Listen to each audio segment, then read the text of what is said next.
الحمد لله رب العالمين والعاقبة للمتقين ولا عدوان إلا على الظالمين والصلاة والسلام على سيد الأنبياء والمرسلين سيدنا محمد وعلى آله وصحبه ومن تبعهم بإحسان ودعا بدعوتهم إلى يوم الدين أما بعد فأعوذ بالله من الشيطان الرجيم بسم الله الرحمن الرحيم يا أيها الذين آمنوا اتقوا الله حق تقاته ولا تموتن إلا وأنتم مسلمون۔ محترم حضرات، اللہ تعالیٰ نے قرآن مجید میں زندگی کے ہر عمل کو تقوی سے جوڑنے کا حکم دیا۔ ہر خیر کی بنیاد تقوی پہ ہونی چاہیے، اللہ کے لحاظ پر ہونی چاہیے، اللہ سے شرم کرتے ہوئے جواب دہی کے احساس کے ساتھ ہونا چاہیے۔ انہی میں سے ایک معاملہ نکاح کا معاملہ۔ نکاح ایک سماجی معاہدہ ہے، ایک سوشل کانٹریکٹ ہے، ایک ایگریمنٹ ہے، ایک معاہدہ ہے جو آپس میں طے پاتا ہے۔ لیکن اس کا ایک دوسرا پہلو عبادت کا ہے۔ بہت سی چیزیں معاملات کے ضمن میں آتی ہیں۔ ہم زندگی میں بہت سے معاہدے کرتے ہیں، معاملے کرتے ہیں، ڈیلنگ ہوتی ہے۔ ان میں ایک طرف سے آفر کیا جاتا ہے، دوسری طرف سے ایکسیپٹنس ہوتا ہے، ایجاب ہوتا ہے، اس کے مقابلے میں قبول ہوتا ہے۔ ہم نے کسی چیز کی پیشکش کی اور آپ نے اس کو اسی قیمت پر قبول کر لیا، معاملہ ہو جاتا ہے۔ لیکن نکاح میں عبادت کا پہلو غالب ہے۔ حضرت امام ابو حنیفہ رحمۃ اللہ علیہ فرماتے ہیں کہ نکاح سماجی معاہدہ بھی ہے، ایک معاملہ بھی ہے، دو فریق کے درمیان طے ہونے والا ایک عقد بھی ہے، لیکن اس کے ساتھ عبادت ہے اور عبادت کا پہلو اس میں غالب ہے۔ یہی وجہ ہے کہ عبادت کا پہلو غالب ہونے کی وجہ سے اس میں خطبے کو مسنون قرار دیا گیا۔ خطبہ فرض یا واجب نہیں ہے، لیکن حضور اکرم صلی اللہ علیہ وسلم کی سنت ہے، اور اس خطبے کے اندر ہی جو آیتیں پڑھی جاتی ہیں ان میں نکاح کا سب سے اہم پیغام دے دیا گیا، جن سے ہمیں یہ معلوم ہوتا ہے کہ جس طرح ہم شادی بیاہ کی تقریب پر نظر کرتے ہیں تو کہیں سے یہ نہیں معلوم ہوتا کہ یہ کوئی دینی عمل ہے، یہ کوئی عبادت انجام دی جا رہی ہے جس کے اندر شرافت ہو، جس کے اندر خوف خدا کی جھلک ہو، جس کے اندر یہ نظر آئے کہ اللہ تعالیٰ کے احکام کا لحاظ کیا جا رہا ہے، تبھی تو وہ چیز عبادت بن سکے گی۔ ہم نے صرف اور صرف نکاح کے اتنے سے حصے کو عبادت کا حصہ سمجھا ہے۔ کوئی آ کر خطبہ پڑھ دے، چند آیتیں پڑھ دے، دعائیں مانگ دے، اور دعاؤں میں بھی ایسے بڑے بڑے الفاظ ذکر کیے جاتے ہیں کہ ایسا لگتا ہے کہ دنیا کا سب سے دیندار جوڑا یہی ہے، لیکن مسجد سے نکلنا تو دور کی بات ہے، مسجد کے اندر ہی دنیا داری شروع ہو جاتی۔ یعنی حضور اکرم صلی اللہ علیہ وسلم نے جب فرمایا کہ اجعلوا هذا النکاح اعلنوا هذا النکاح واجعلوه فی المساجد، کہ اس نکاح کا اعلان کرو، چونکہ حرام کام چھپ کے کیا جاتا ہے اور حلال دکھا کر، ظاہر کر کے، اعلان کر کے کہ یہ دونوں جوڑے جائز ہیں، جائز بنیادوں پر ان میں رشتہ قائم ہو رہا ہے، اس لیے ان کے اعلان کرنے کا حکم دیا گیا۔ اور یہ بھی بتایا گیا کہ مسجد میں نکاح کرو، لیکن اس کے ساتھ مسجد کے سلسلے میں اسلام میں جو ہدایات موجود ہیں، عام حالات میں بھی آواز بلند نہ کی جائے، وہاں دنیاوی معاملات طے نہ کیے جائیں، وہاں ایسے عمومی دنیا کی کوئی بھی بات، میٹنگ جس کا دین سے یا تقوی سے اور مسجد کے کاموں سے اس کا کوئی تعلق نہ ہو، وَإِيَّاكُمْ وَحَيْشَاتِ الْأَسْوَاقِ کہ تم بازاروں کے شور و شغب سے بچو. بازار میں شور و غل، غفلت کا ماحول، ہنگامے ہوتے ہیں. مسجد کو ہنگامے کی جگہ مت بنو. لیکن مسجد میں نکاح کے بعد کا جو ماحول ہوتا ہے لوگ بھول جاتے ہیں، اسے شادی خانہ بنا لیتے ہیں. اور شادی خانے کے انداز سے جب انسان اپنی سوچ رکھتا ہے تو مسجد کا احترام پھر ملحوظ نہیں رہتا، پھر اس میں غفلت ہو جاتی ہے، مسجد کی صفائی کا خیال نہیں رہتا، مسجد کے احکام اور آداب کا خیال نہیں رہتا. اس لیے ضروری ہے کہ اگر ہم ایک مسنون نکاح کر رہے ہیں جس کی سب سے زیادہ ضرورت ہے، اور ایک ایسے دور میں جب ہندوانہ رسم و رواج کو فروغ دیا جا رہا ہے اور عرصے سے دیا جا رہا، رسمیں جڑ پکڑ چکی ہیں ہمارے گھروں کے اندر، اس وقت حضور اکرم صلی اللہ علیہ وسلم کی سنت کو زندہ کرنا اور زیادہ مجاہدے کی بات ہے. صحابہ کے طریقے کو سامنے لانا، برت کر دکھانا، یہ جوان مردوں کا کام ہے، ہمت کا کام ہے، حوصلے کا کام ہے، اور کرنے والے کر گزرتے ہیں. جب چاروں طرف ماحول اس بات کا ہے کہ رسمیں پوری ہونی چاہیے، رسموں کے عجیب عجیب نام ہیں اور ان کے اندر کی جو حرکتیں ہیں اور روزانہ اس میں جو ایجاد ہیں ان کو تو یاد کرنے سے بھی یاد نہیں ہوتے، اتنی رسمیں بڑھتی چلی جاتی ہیں. مہندی ہے اور ہلدی ہے اور مانجا ہے اور ساچک ہے اور نہ جانے وہ جوڑے کی رسم اور بیوی کی سینک اور پتہ نہیں کیا کیا چیزیں لوگوں نے ایجاد کر لی ہیں، اور جمگی ہے. یعنی ایک بھی ان میں سے اسلام سے کیا تعلق ہے بتائیے، ان میں سے کسی چیز کا؟ کہ نہیں، یہ حیدرآبادی کلچر ہے، یہ لکھنوی کلچر ہے، یہ ہمارے یہاں کی تہذیب ہے. تہذیب میں شرافت ہوتی. آپ شیروانی پہن رہے، کسی نے منع نہیں کیا. تہذیب میں وہ باتیں جس میں تشبہ پیدا ہو جائے، جس میں دوسری قوموں سے کی نقل پیدا ہو جائے، جس میں آپ کسی دوسرے سے کاپی کر کے دھیرے دھیرے اس کے عادی بن گئے اور اسلام سے دور ہوتے چلے گئے اور آپ کو معلوم بھی نہیں کہ آپ کہاں نکل گئے. اور یہ جو میچ میکرز ہوتے ہیں، مشادگی کا جو فریضہ انجام دیتے ہیں، رشتے لگانے والے اور جوڑنے والے، انہوں نے بھی ساری رسمیں بتا رکھی کہ اس کے بغیر جیسے نکاح ہوتا ہی نہیں. اور اس کے بغیر یہ ہے، نمبر 1 پہ یہ ہے، نمبر 2 پہ یہ ہے، پھر 3 ہے، پھر 4 ہے، وہ پتہ نہیں کس نمبر پہ جا کے ختم ہوتا ہے. یہ ساری چیزیں جب کی جائیں گی اور اس وقت گھر کے لوگ، بڑے بوڑھے، دیندار، نمازی، بالکل شرافت کے ساتھ ایک کونے میں بیٹھے رہتے ہیں کہ بھائی یہ معاملات ہیں نکاح کے، یہ بچے سمجھ لیں گے، بچیاں سمجھ لیں گی، گھر کی پرانی عورتیں دیکھ لیں گی. اب ہم لوگوں کو تو زیادہ اس کی معلومات نہیں ہے، ہم تو عبادت گزار بندے ہیں، حاجی صاحب ہیں، عمرہ کر کے آئے ہیں، اب ہم کہاں ان چکروں میں پڑیں گے. اس وقت کا فریضہ یہ ہے کہ اب آپ کے گھر میں یہ چیزیں ہو رہی ہیں، آپ کس حد تک اس کو روک سکتے ہیں، اور پہلے سے آپ نے اس کے لیے کیا پلاننگ کی ہے، کیا مشورے ہوئے ہیں، کیا میٹنگ ہوئی ہے. کیا یہ کوئی طوفان ہے، کوئی بہت بڑی بات ہے؟ اپنا گھر، اپنا خاندان، ہم اپنے گھر کو کنٹرول کر سکتے ہیں، اور اگر نہیں کر سکتے ہیں تو قوام نہیں ہے. مرد کو قرآن نے قوام بنایا، وہ سرپرست ہے، وہ ذمہ دار ہے. کم از کم اس کی ناراضگی کا اظہار تو ہو، کم از کم سدھار کی کوشش تو ہو. ایک شادی میں تھوڑی اصلاح ہوگی، دوسری شادی میں اور اصلاح ہوگی. کوئی نوجوان متقی بندہ گھر کے اندر ہی پیدا ہوگا جو یہ کہہ دے گا کہ مجھے یہ نہیں ہونا ہے. لڑکیاں کہہ دیں گے کہ مجھے نہیں ہونا، اور ہوتا ہے ایسا. جب کیا جاتا ہے، طے کیا جاتا ہے، ہم اپنی ذمہ داریوں سے دور نہیں بھاگ سکتے یہ کہہ کر کہ ہماری نہیں چلتی، ہماری کہیں نہیں سنی جاتی. اس لیے وہ تو والد صاحب نے کیا، والد صاحب کہتے ہیں وہ تو بیٹے نے کیا.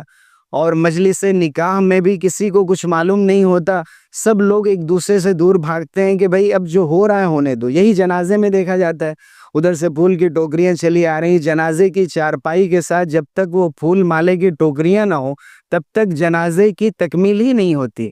اور لاکھ کہا جائے نہیں وہ میں نے نہیں لایا، وہ لے آئے ہیں اور اس کے ساتھ آ گیا ہے، جسے پیکج ہے پورا، کہ یہ جب تک نہ کیا جائے تو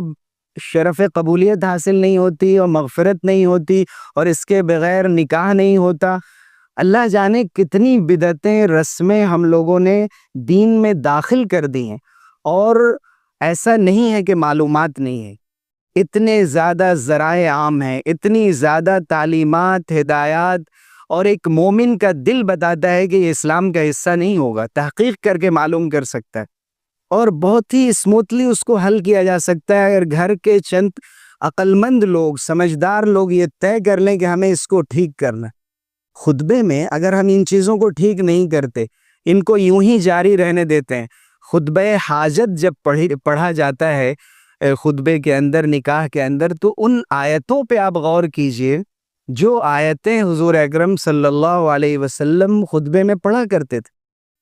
اس میں کہیں پر نکاح کا ذکر ہی نہیں ہے، زواج کا ذکر ہی نہیں ہے، دولہے کا ذکر ہی نہیں ہے، دلہن کا ذکر ہی نہیں ہے۔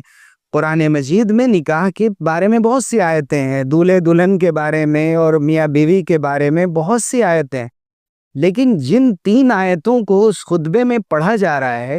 انہی آیتوں کے اندر میسج دیا جا رہا ہے کہ آپ کو کرنا کیا ہے، آپ کی بیس کیا ہونی چاہیے، آپ کی بنیاد کیا ہونی چاہیے، وہ ہے تقوی، خوف خدا۔ اس لیے 3 آیتیں پڑھی جا رہی ہیں۔ پہلی آیت میں یہ فرمایا جا رہا ہے یا ایھا الناس اتقوا ربکم الذی خلقکم من نفس واحدہ، ابتدا یاد دلائی جا رہی ہے، اے لوگو اپنے رب سے ڈرو، اپنے پالنہار سے، اپنے پروردگار کا تقوی اختیار کرو، جس نے تمہیں ایک جان سے پیدا کیا اور ان سے ان کا جوڑا حضرت حوا کی شکل میں بنایا، وَبَثَّ مِنْهُمَا رِجَالًا كَثِيرًا وَنِسَاءً، اور پھر ان سے بہت سے مرد اور عورتیں پھیلا دیں۔ پھر یاد دلایا گیا، پھر دوبارہ تاکید کی گئی، وَاتَّقُوا اللَّهَ الَّذِي تَسَاءَلُونَ بِهِ، اس اللہ سے ڈرو کہ جس کا واسطہ دے کر تم آپس میں ایک دوسرے سے اپنے حق کا مطالبہ کرتے ہو۔ خدا کے واسطے یہ کر دو، اللہ کے واسطے میرا یہ معاملہ حل کر دو، اللہ کا نام لاتے ہو ہر جگہ۔ تم اس وقت اللہ کا نام لے کر اس رشتے کو پائیدار کر رہے ہو، پائے تکمیل تک پہنچا رہے ہو،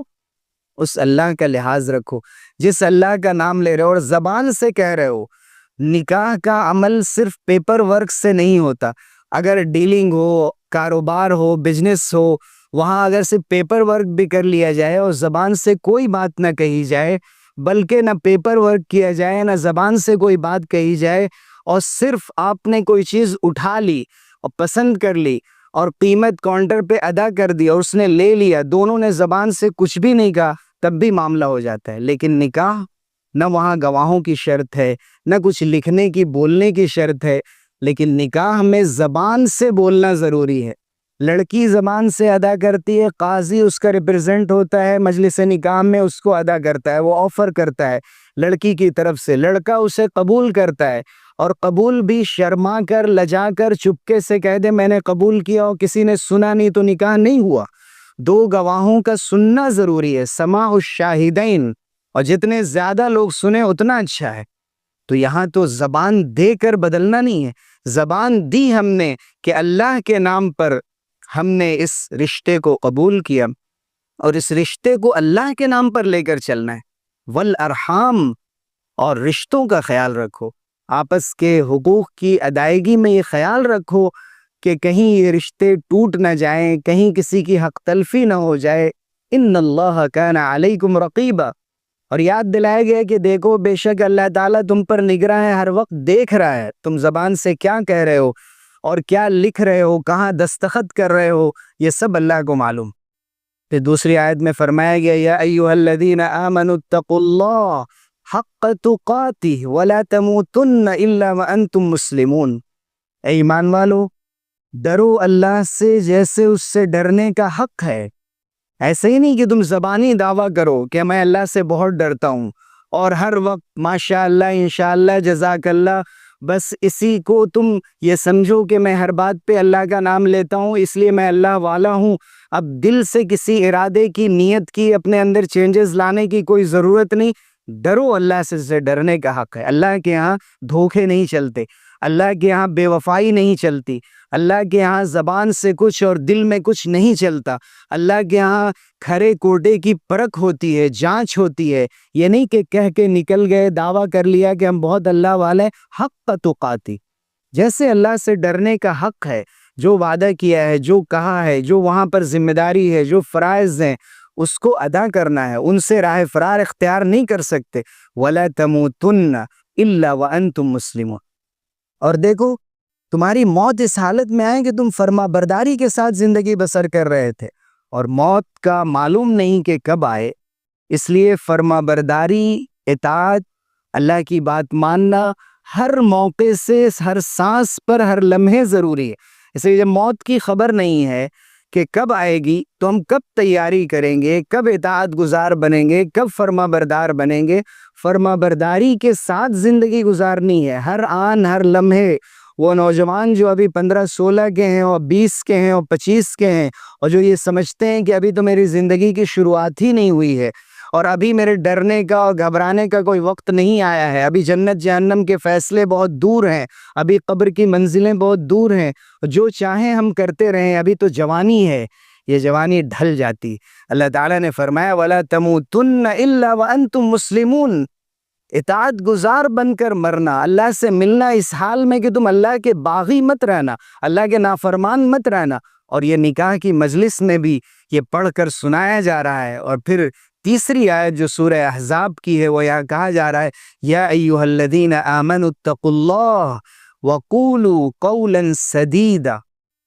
آج ہمارے معاملات کی اصلاح نہیں ہوتی، ہمارے کام نہیں بنتے، ہماری ڈوریں الجھتی چلی جاتی ہیں۔ قرآن نے کہا ایمان والو اللہ سے ڈرو۔ تینوں آیتوں میں تقوی کی تعلیم دی گئی، اور اس کے ساتھ مزید ایک بات کہی گئی، جیسے وہاں یہ کہا گیا کہ رشتوں کا خیال رکھو اور اللہ کا واسطہ دے کر سوال کرتے اس کا خیال رکھو، پھر فرمایا گیا کہ فرما برداری کے ساتھ زندگی گزارو تاکہ موت اسی حال میں آئے۔ یہاں بول یاد دلائے گئے کہ ایمان والو اللہ سے ڈرو اور سیدھی بات کرو، اسٹریٹ فارورڈ بات کرو، اور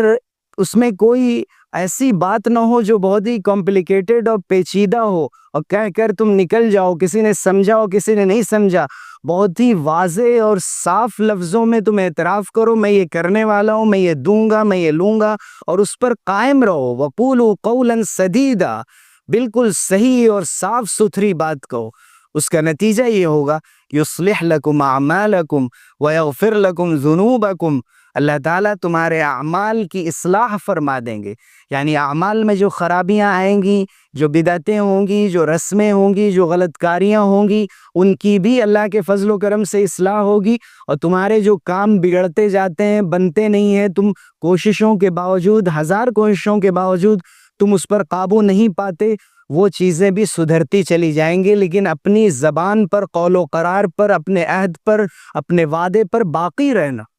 لوگ تعویل کر لیتے ہیں، کوئی جسٹیفیکیشن دے کر، کوئی ایکسکیوز کر کے نکل جاتے ہیں، بہانے کر کے میں نے یہ نہیں کہا تھا، یا مجھے یاد نہیں ہے، میں نے ایسا کہا تھا کیا۔ اس لیے آج کل لوگ چیزیں ریکارڈ کر لیتے ہیں کہ اگر آپ مکریں تو پھر اسے فوراً بھیج دیا جاتا ہے، لیکن اگر اللہ کا خوف نہ ہو تو ہر بات کی تعویل کی جا سکتی، ہر بات پہ ایک بات بنائی جا سکتی ہے۔ انسان کو اللہ تعالیٰ نے اتنی صلاحیت دی ہے کہ وہ بات کر کے نکل جاتا ہے،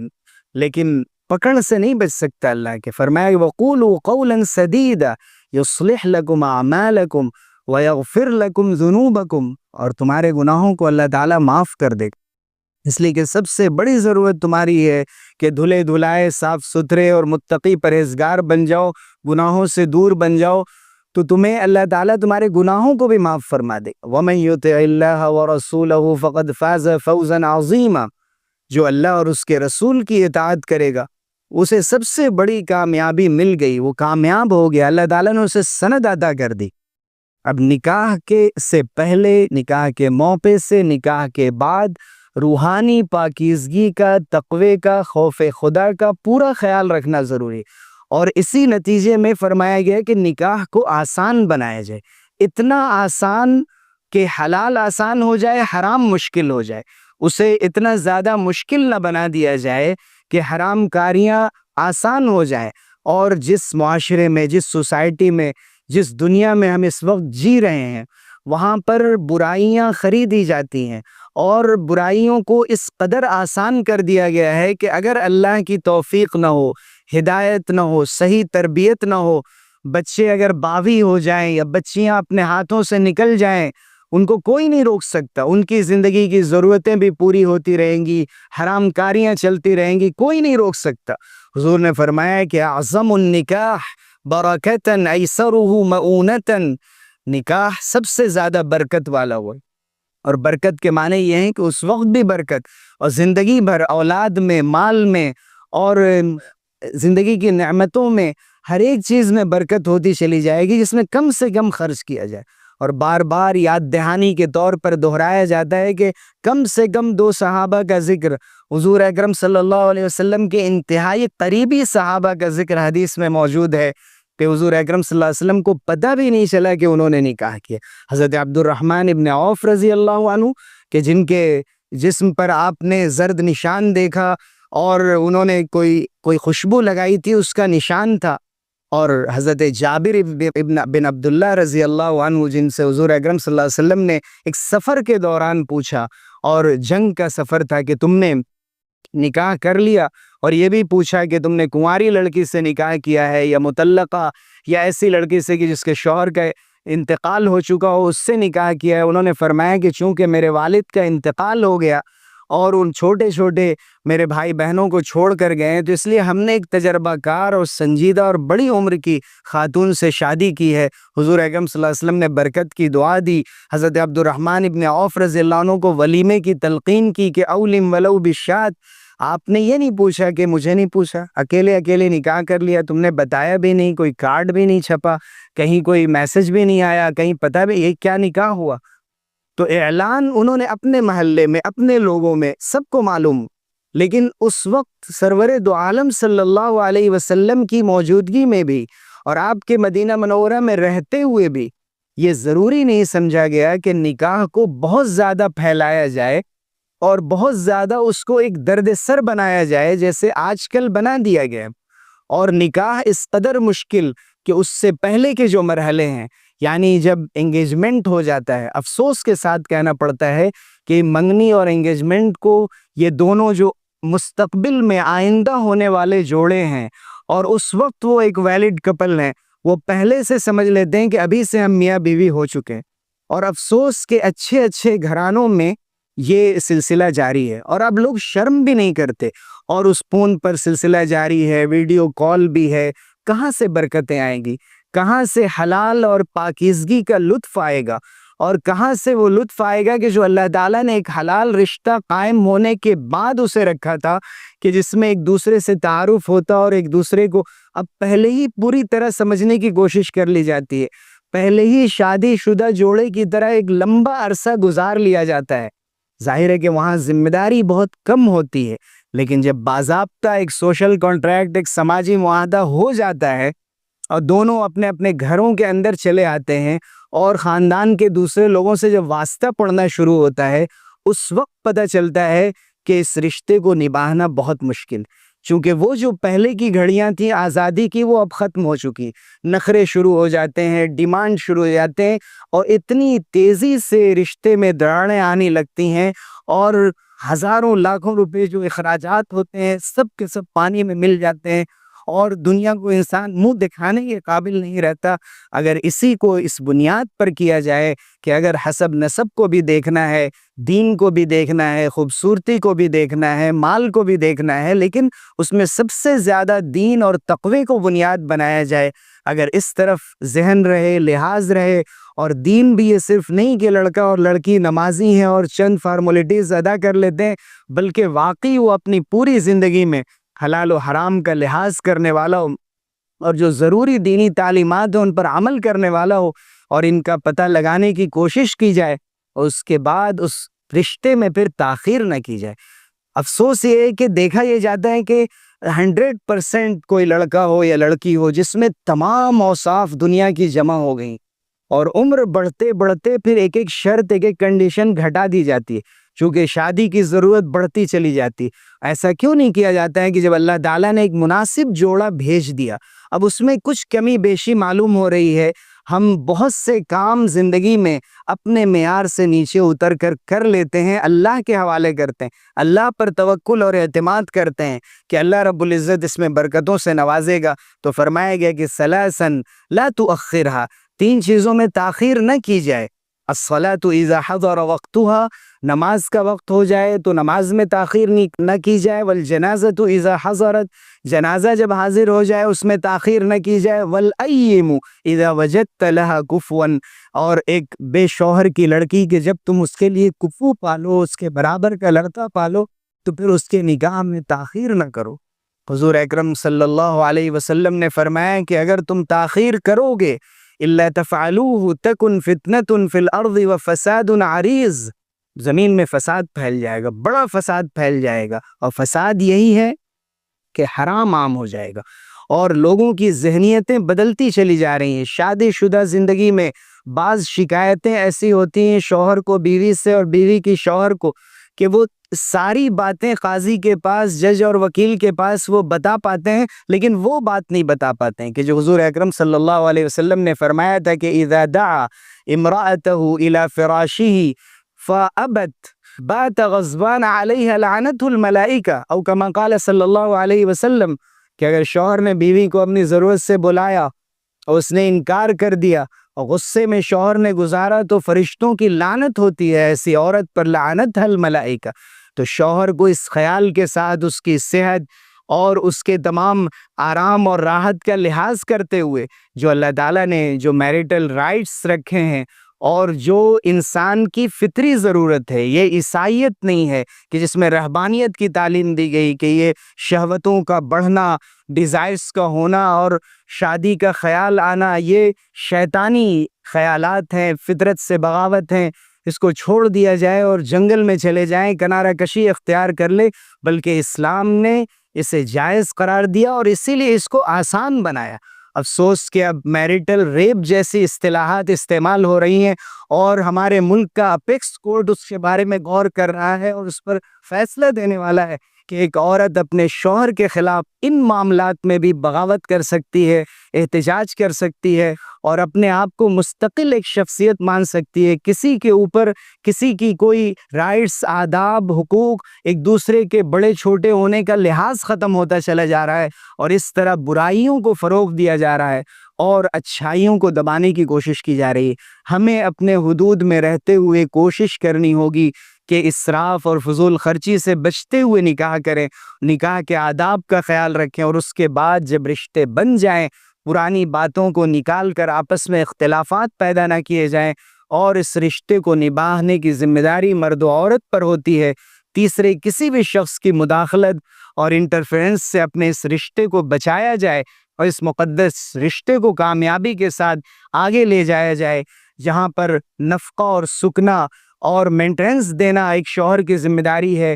آج کے دور میں جب کہ بیماریاں بہت عام ہو رہی ہیں، اس وقت علاج بھی شوہر کی ذمہ داری ہے، اور لڑکی کے گھر والوں کو بھی چاہیے کہ اسے سپورٹ کریں۔ آج اس چیز کو لے کر بھی ایک دوسرے میں اتنے اختلافات ہیں جو ناقابل بیان ہیں۔ اللہ تعالی ہمیں صحیح سمجھ دے، دین کی صحیح سمجھ دے، اور تقوی ہمیں اختیار کرنے کی توفیق دے، اور ہم سب کو اپنے ازدواجی زندگی میں کامیابی نصیب فرمائے۔ آمین۔ وآخر دعوانا الحمدللہ رب العالمین۔